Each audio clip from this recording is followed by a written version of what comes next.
Look, many guys think that there is a big difference between casual encounters, basically seduction, and long-term commitment, having a relationship.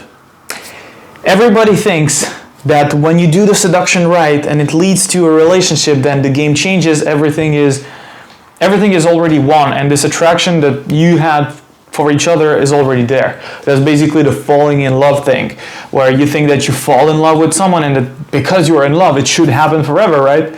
Well, let me tell you that this is not true. And in this video, I want to give you really the missing point to most couples in a relationship to not make only the relationship last long, but make it really fulfilling.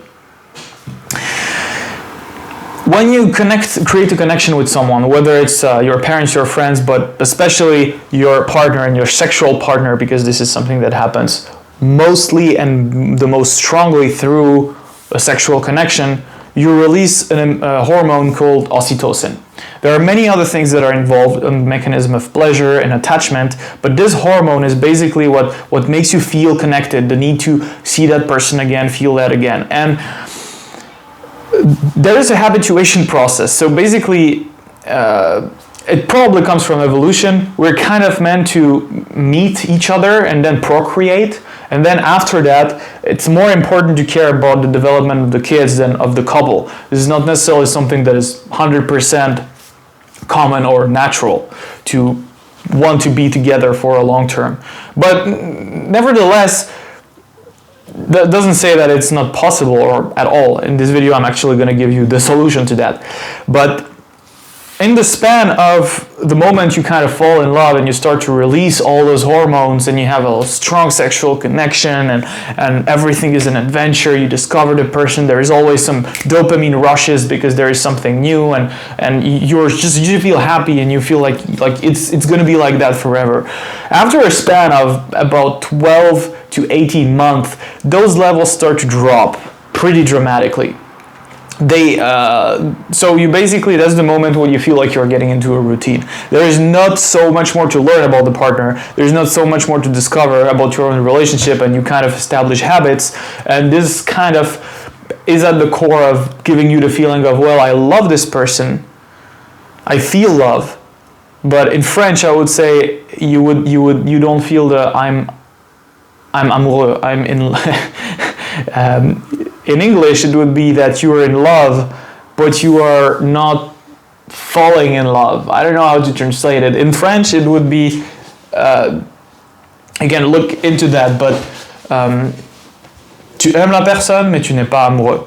And this is really this point which happens at the beginning of the relationship where you basically have your heart beating faster. You have an attachment. You love this person in the sense that you care. You appreciate that person. You wish this person is happy with you, but you don't feel that sexual attraction that strong anymore, that needs to be around.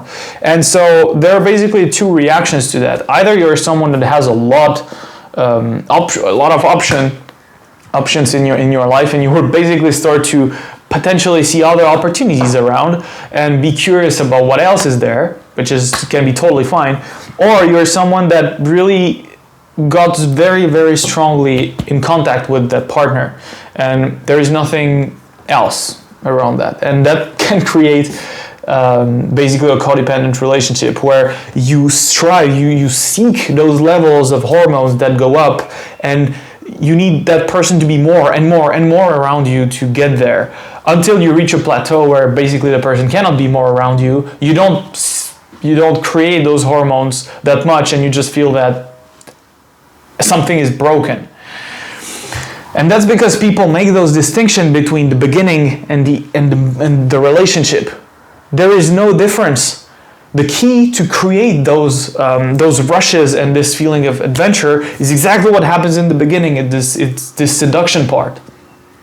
This is why it's so important to learn to do it properly, and it's an amazing skill to learn how to sell yourself and to create adventures for people around you. Seduction is really a key component of happiness in the sense that it allows you to keep that adventure going with your partner, and it is your responsibility as a man to do that. I don't care what you can say about that we're all equal, whatever.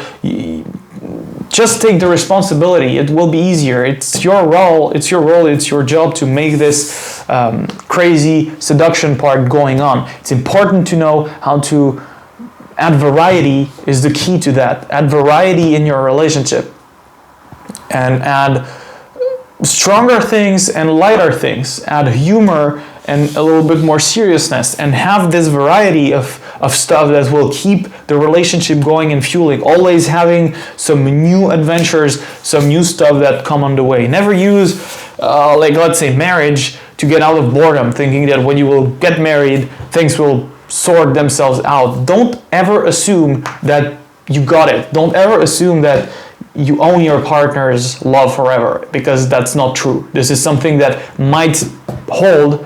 You know, most breakups actually happen when both partners still love each other, but they just feel that it's time to split. There is something broken, there is something wrong, and it's not like it was before. So don't try to overcomplicate things. Just understand that it is not different, and understand that your brain will react to that. Your brain will naturally start to create this habituation. If you are aware of that, then you can put things in place to create the spark. So I hope this video was a little helpful, and you know that you need to spice up your relationship. Find ways to do that. If you need more help, we go through this in my mentoring program, and you can apply below for a call. We'll analyze your situation and see if you are a good fit, and how we can help you the best. So I hope you enjoyed this video. Until then, see you next time.